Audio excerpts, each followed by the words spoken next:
கரண்ட்ல போடுறாரு. ஒருவேளை கரண்ட் இல்லைன்னா என்ன பண்ணுவாரு? ஜெனரேட்டர்ல ஓடுவாரு. ஜெனரேட்டரும் இல்லைனா பேட்டரியில ஓடுவாரு. பேட்டரியும் இல்லைனா யூபிஎஸ் வச்சு ஓடுவாரு. யூபிஎஸும் இல்லைனா சோலார் வச்சு ஓடுவாரு. சோலார் சிஸ்டமும் இல்லைனா அவர் பேசாம கழட்டி கொண்டு வீட்ல ஓடுவாரு. வீட்லயா? அப்புறம் கரண்ட் இல்லைன்னா அவர் என்ன பண்ணுவாரு? அப்படியா? சந்தேகத்துக்கு கேட்டேன்.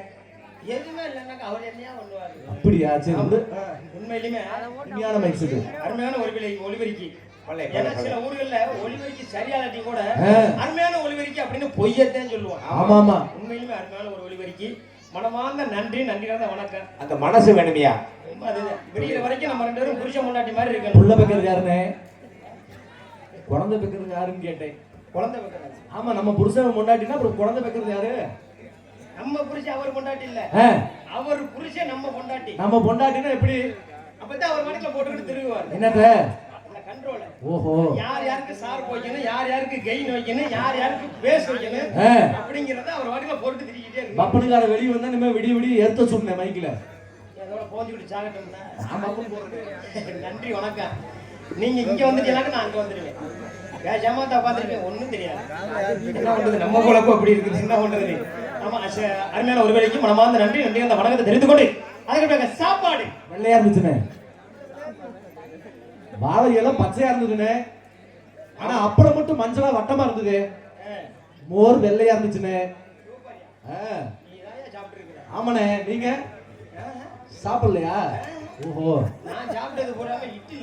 இட்லி சைவம் வேணுமா அசைவம் வேணுமா? ஓஹோ, இப்ப நீ வேணா வந்து கும்பாசிட்டு பார்த்தேன்னா எல்லா இடத்துலயுமே வந்து சைவம் தான் போடுவாங்க. ஆமாண்ணே, நம்ம ஊர்ல அசைவம் போட்டாங்க. ஓஹோ, உண்மையிலுமே ஆமாண்ணே. உங்களுக்கு சாம்பார் வேணுமா, கோழிக்கறி வேணுமா, ஆட்டுக்கறி வேணுமா, கோழி முட்டை வேணுமா, ஆட்டு முட்டை வேணுமா? ஏய், ஆட்டுக்கறியா முட்டை? அது ஆட்டு முட்டை இல்ல, அது ஆட்டு கொட்டை. சிரிச்சுக்காங்கடா. ஆட்டு முட்டையா? ஏண்டா முட்டை எது கொட்டை எதுன்னு தெரியாமலே சாப்பிடுறவரா நீ? நான் நிறைய போட்டு கடிச்சிட்டே இருந்தேன், வழுக்குன்னு போய். ஆமா, மெல்ல முடியல. டான்ஸ்கார பிள்ளை கொடுத்துருப்பா மெல்லிட்டு இருக்கும் போல.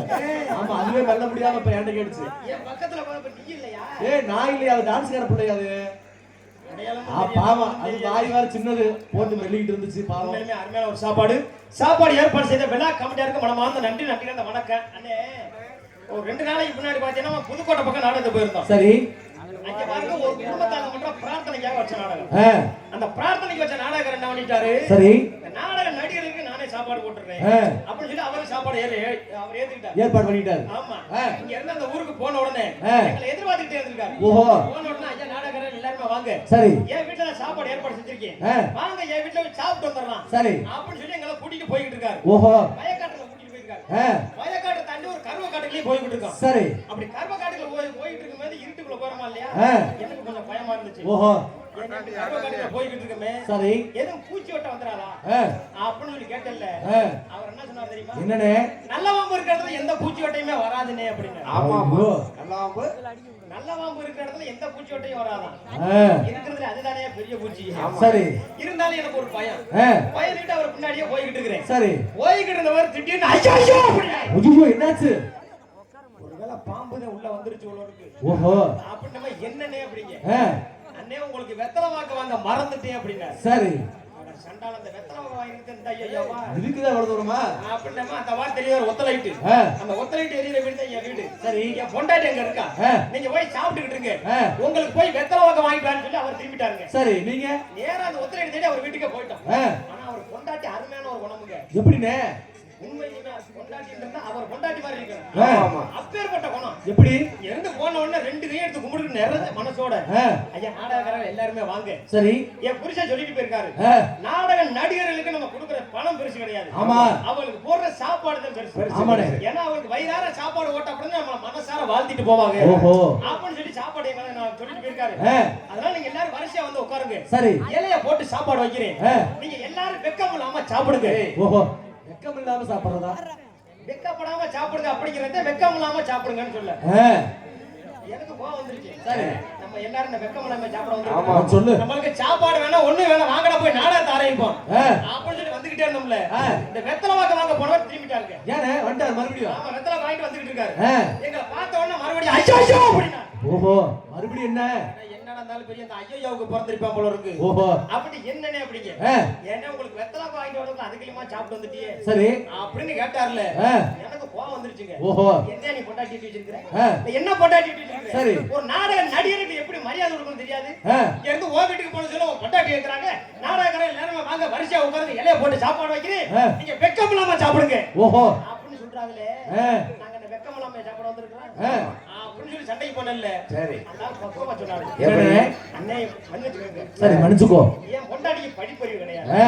கிராமத்துல இருந்து கல்யாணம் பண்ணி வந்திருக்கீங்க. சரி யாருக்கிட்ட எப்படி பேசணும் அப்படிங்கிற மரியாதை அவங்களுக்கு தெரியாது. இதுக்காக நீங்க கோச்சிட்டு வரலாமா? என் வீட்டுல கண்ட நாயெல்லாம் சாப்பிட்டு போது நீங்க சாப்பிடுறதுக்கு என்ன? ஓஹோ அதுக்கு அந்த பொண்டாட்டியே வரவல்ல பரவாயில்ல போல வெக்கமில்லாம சாப்பிடுங்க அப்படிங்கிற நப்பாடிக்கிறது. சொல்றாப்புல கண்ட நாயெல்லாம் சாப்பிடுறது நீங்க சாப்பிடுறதுக்கு அதான் பாரு ஒரே ஒரு நாய் நினைச்சிட்டாரு. என்ன பண்றது நாடக கரைஞர்ல பார்த்து நாய் வச்சுட்டு அவ்வளவு இருக்கு. அந்த மாதிரி இல்லாம அருமையான ஒரு சாப்பாடு ஏற்பாடு செய்த விழா கமிட்டியாருக்கு மனமார்ந்த நன்றி கலந்த வணக்கத்தை தெரிவித்துக் கொண்டு அதுக்கு பிறகு அனைவரையும் வருகை என அன்போடு வரவேற்பது ஊர் நாட்டாமனை வகைரா சேகர் புகழ் ரவி கணேசன் வடிவேல் யாகு அன்புகளுக்கு மனமார்ந்த நன்றி கலந்த வணக்கத்தை தெரிந்து கொண்டு அதுக்கு பிறகு நாடக அமைப்பாளர் உங்கள் வீட்டு பிள்ளை என்று சென்ற இடமெல்லாம் பேரமலை பெற்று வரும் அன்பிற்கு பாசத்திற்கும் உரிய அருமையப்பா வர்ணபடியை சேர்ந்த பி பொன்னிச்சாமி அப்பா அவர்களின் தவ புதவி விஜயலட்சுமி ராஜ நடிகை அவர்கள் நாடகம் வந்திருக்கார்கள். இந்த நாடகம் எந்த ஒரு நாடகத்தை கொடுத்தாலும் சிறந்த நடிகளை கொண்டு சிறப்பாக நடத்தி தருவார் என்பதை தெரிந்து கொண்டு அண்ணே நாடக அமைப்பாளர் யாருன்னு நம்ம சகோதரி விஜயலட்சுமி எந்த நாடகமா அமைச்சு கொடுத்துருவாங்களா? அடுத்த எங்க ஊர்ல திருவிழா வருதுன்னு நான் சொல்ற நாடகத்தை போட்டு தர சொல்லு. எவ்வளவு செலவானாலும் பரவாயில்ல வாங்கிக்க சொல்லு. ஆனா நான் சொல்ற நாடகத்தை போட்டு தர சொல்லணும். கண்டிப்பா எல்லா நாடகமே இந்த நந்தினி நாகினி பாரதி கண்ணம்மா இந்த நாடகத்தை போட்டு தர சொல்லு. எவ்வளவு செலவானாலும் பரவாயில்ல. ஆமாண்ணே இந்த நாடகத்தை போட்டு தர சொல்லு. எந்த நாடகம்? நந்தினி பாரதி கண்ணம்மா. நந்தினி பாரதி கண்ணம்மா. ஆமா அட்வான்ஸ் கூட ஒரு 1000 வாங்கிக்கங்க. ஐயோ அந்த நாடகத்துல போட முடியாது. ஏனே அதுவும் நாடகம் இதுவும் நாடகம் தானே? ஐயோ அது தரித்திர நாடகம். எப்படி தரித்திரங்கற? ஆமா அது எப்படி சொல்ற தரித்திரங்க? அந்த நாடகத்தை டிவில போட்டு விட்ட போது கட்டில புடிச்சதுக்கு மறுசோறு கிடைக்கிறது. அண்ணே தரித்திரம் சொன்னீங்களே அந்த நாட்டுல என்னென்ன வரும் எப்படி வரும்? அடே யாரையா சொல்ற? மாமியாருக்கு எப்படி விஷம் வைக்கிறது? உன் பொண்டாட்டி எப்படி நான் கூட்டி போறது? ஆமாண்ணே பொண்டாட்டில நடிக்கவே இல்லையா? நடிக்கிற மாதிரி வச்சுக்கோ. அண்ணே பொண்டாட்டியை எப்படி தம்பி தள்ளிட்டு போறது? மாமியால எப்படி கரெக்ட் பண்றது? அத சொல்லு. இது அப்படியே நடக்குமோ? அதுக்கு நீ ஏன் பொண்டாட்டியா சொல்லுவியா? சரி விடு. உன் பொண்டாட்டி எனக்கு அண்ணே பொண்டாட்டி யார பொண்டாட்டிக்கிறியா? தம்பி பொண்டாட்டி தாம் பொண்டாட்டிக்கு போயிருவேன். சிவன் செஞ்ச ஹோட்டல்ல எவன் செஞ்சாச்சு? ஆண்டை கொடுத்த சொத்து ஆளுக்கு நாலு குத்து போயிட்டே இருக்கானே. ஆமா அண்ணாவே நன்றி. அவர் பிரசவத்துக்காக படுத்து போறவங்களுக்கு அதுக்கிட்ட ஆடல் அழகி அபிநய சுந்தரி திண்டுக்கல் சிட்டு மதுரை மொட்டு அண்ணே எல்லா ஊர்லயுமே சொல்றாங்க. சரி நாடகம் கொடுக்கும்போது நாடக அமைப்பாளர் என்ன சொல்றாங்க தெரியுமா? என்ன? டான்ஸ்கார புள்ள வந்து கல்யாணம் பண்ண பிள்ளையில போடக்கூடாது. சரி ரொம்ப குண்டாவும் இருந்துடக்கூடாது ரொம்ப ஒல்லியாவும் இருந்துடக்கூடாது. சரி நீ எத்தனை குண்டா சட்டியா அந்த மாதிரி சொல்லி போட்டுருவாங்க. ஓ உண்மையிலுமே அவங்க சொல்றது யாருக்காக? யாருக்கு? உட்காந்து வேடிக்கை பார்க்கிற ரசிகர்களுக்காக அப்புறம் இல்ல வாசிக்கிற பக்கம் எழுதுக்குன்னு சொல்றீங்களா?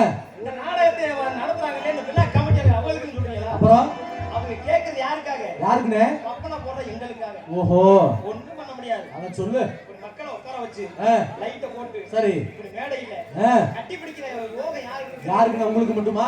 எனக்கு மட்டும் தான். நமக்கு நஞ்சு சேர்க்கறியா? சரி விடு. ஆமா சென்ற இடமெல்லாம் பேரமலை மட்டும் வரும் அருமை சகோதரி முனைவரை சேர்ந்த ஏபிகே பரிமளா அவர்கள் டான்ஸ் அண்ட் காமெடி.